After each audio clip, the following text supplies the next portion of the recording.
प्रणाम बच्चों। पिछले वीडियो में मैंने आपको औपचारिक पत्र को लिखते समय किन बातों को ध्यान में रखना है ये बताया था।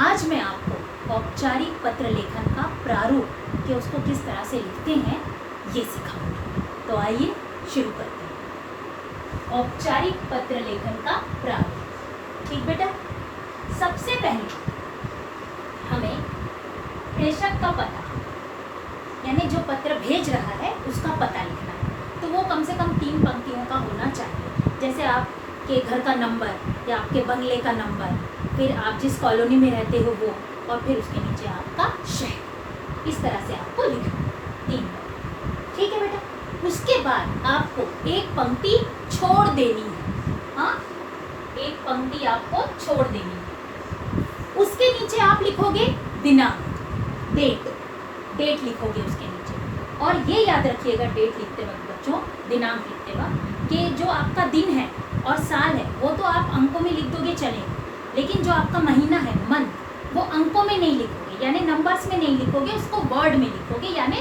शब्दों में लिखोगे। जैसे फॉर एग्जाम्पल समझ लीजिए कि 23 अप्रैल 2020 आपको लिखना है, तो आप क्या लिखोगे 23 अप्रैल 2020। तो आप अंक इंग्लिश में लिख दोगे चल जाएगा, कोई इशू नहीं है, उसको एक्सेप्ट कर लिया जाता है। ठीक है, तो मैं एक लिख के दिखा रही हूँ आपको। जैसे आपने लिख दिया 23 अप्रैल 2020, तो ये जो है ना आपका मंथ, महीना, ये आपको वर्ड में लिखना है, शब्द में लिखना है। इसको आप ध्यान में रखिएगा। इसको आप ऐसे 4 नहीं लिखोगे बेटा। ठीक है, ये 4 नहीं लिखना है, अप्रैल लिखना है।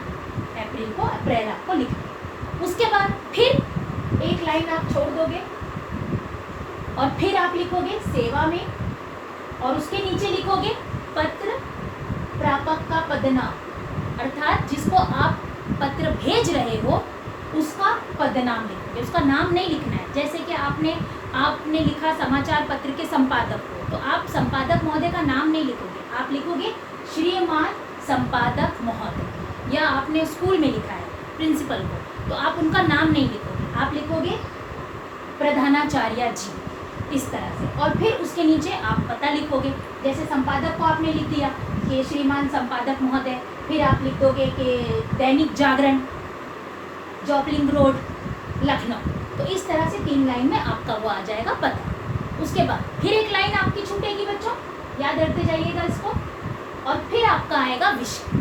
ठीक, विषय आपको प्रश्न पत्र में दिया होगा, तो आपको वही विषय यहाँ पर लिख देना। और आपको ये विषय लिखना होगा, ये आपको लिखना है। दिनांक यहाँ आपको ये नहीं लिखना है, ये आपको लिखना नहीं है, आप सीधे आप दिनांक लिखो, सीधे ये लिखो। लेकिन यहाँ पर विषय लिखकर फिर आप वो विषय जो प्रश्न पत्र में दिया है उसको आप लिख दो।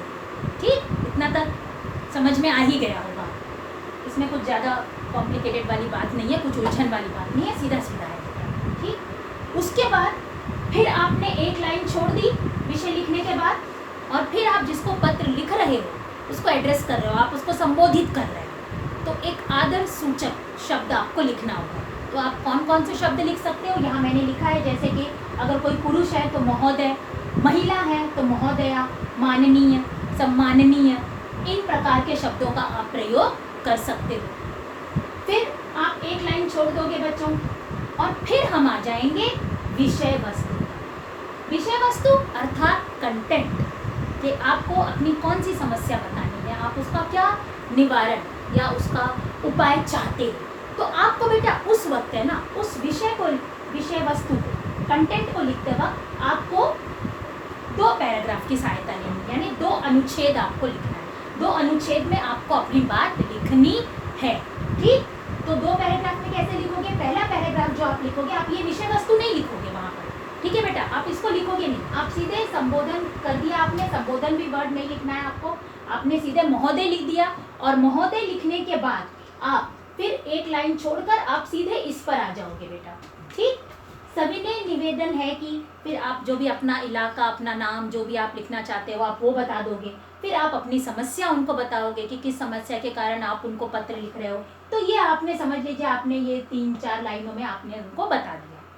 फिर आपके समझिए बात खत्म हो गई यहाँ पर। तो आप अगली लाइन यहीं से नहीं शुरू करोगे बेटा, ये याद रखिएगा। मैंने पिछली बार जब आपको मुख्य बातें बताई थी तो उसमें ध्यान रखने वाली बात मैंने आपको बताई थी कि आप मार्जिन लाइन से ही सारी चीजें शुरू करोगे, और जो आप पैराग्राफ भी शुरू करोगे, जो आप अनुच्छेद भी शुरू करोगे बेटा, वो अनुच्छेद भी आपका मार्जिन लाइन से ही शुरू होगा, हाशिए से ही शुरू होगा। यानी जो अगला अनुच्छेद, जो अगला पैराग्राफ आप लिखोगे, हमने बताया कि 2 पैराग्राफ में आपको लिखना है। पहला वाला आपका खत्म हुआ, जहां भी खत्म हुआ, यहाँ खत्म हुआ, कहीं भी खत्म हुआ, तो आप नेक्स्ट लाइन बीच में से नहीं शुरू करोगे, ठीक, वो फिर से हाशिए से ही, उसके बगल से ही शुरू होगी बेटा। वो कौन सी होगी? आपसे निवेदन है कि, ठीक, आपसे निवेदन है कि, और फिर आपकी जो भी उम्मीद या अपेक्षा, जैसे आपने लिखा कि अच्छा आपसे विनम्र निवेदन है कि आप हमारी समस्या को दूर करने का जल्द से जल्द हल निकालें, या हमारी समस्या को दूर करने का कष्ट करें। इस तरह से आप दूसरा आपका जो पैराग्राफ, जो अनुच्छेद होगा, उसको आप समाप्त करोगे, और उसके बाद आप लिखोगे धन्यवाद। ये बेहद जरूरी है बेटा, धन्यवाद भी तो आपको देना है ना। जब आपका उस बंदे ने काम कर दिया तो आपको धन्यवाद देना है उसको, और उसके बाद उसके नीचे आप लिखोगे भवदीय या भवदिया। अगर लड़का है तो भवदीय, और यदि लड़की है तो वो लिखेगी भवदिया, ठीक बेटा। ये ना हर प्रकार के पत्र में चल जाएगा। जैसे अगर आप स्कूल में लिखते हो प्रधानाचार्य को, तो उसमें आप लिख सकते हो कि आपका आज्ञाकारी छात्र या छात्रा, लेकिन वो हर जगह के पत्र में काम नहीं देगा ना बच्चों। लेकिन जो ये भवदीय और भवदिया है, ये हर प्रकार के पत्र में आपका काम आएगा, इसीलिए मैंने ये वाली चीज आपको बताई है। और फिर उसके नीचे आप हस्ताक्षर और अपना नाम लिख देना, ठीक। अब एक चीज मैं और बता दूं आपको, और आसानी से याद करने के लिए, इसको ना आप पॉइंट्स कर सकते हो बेटा। पॉइंट्स इसके डाल देते हैं हम लोग, है ना। जैसे पहले पर ये होगा, दूसरे पर दिनांक, पहले पर प्रेषक का नाम, फिर दिनांक, फिर सेवा में करके जो पत्र प्रापक है उसका पता, ये सब लिख दोगे। फिर चौथे पर आपका आ जाएगा विषय, 5वें पर आपका आ जाएगा संबोधन, और छठे पर आपको क्या करना है? छठे पर 2 पैराग्राफ की बात की थी हमने, तो उनको भी हम 2 अलग अलग नंबर दे देते हैं, ठीक है। तो ये हो गया छठा, और ये दूसरा वाला हो गया 7वां, जिसमें कि आप उनको मतलब कह रहे हो कि आप हमारी समस्या को दूर करने का कष्ट करें, ठीक। तो ये 7वां हो गया, धन्यवाद हो गया 8वां, भवदीय या भवदिया हो गया 9वां, और आपका नाम हो गया 10वां। टेक्निक अच्छी है ना, है कि नहीं? क्योंकि अब नंबर दे दिया है आपने, और नंबर की सहायता से जब आप याद करोगे तो आपको पता है कि भैया 10 तक होना चाहिए। तो अगर कोई चीज आपकी आप भूल गए या मिस हो गई, तो आपको झट से रियलाइज हो जाएगा कि मैंने कुछ चीज छोड़ दी है। तो इस तरह से आप इसकी नंबरिंग कर लीजिएगा, और नंबरिंग के साथ इसको अपने रजिस्टर में, या जो आपने लैंग्वेज की, व्याकरण की जो कॉपी बनाई है, उसमें ये प्रारूप आप जरूर बेटा, हाँ, उतार लीजिएगा, इसको लिख लीजिएगा और इसका अभ्यास कर लीजिएगा। अगले वीडियो में मैं आपको जो मैंने 3 प्रकार बताए थे ना, आपको प्रार्थना पत्र और कार्यालयी पत्र और व्यावसायिक पत्र, उसमें से किसी एक प्रकार के पत्र को लिखकर आपको मैं अगले वीडियो में बताऊंगी, ठीक बेटा। तो आज के लिए इतना ही। स्वस्थ रहिए, सुरक्षित रहिए, धन्यवाद।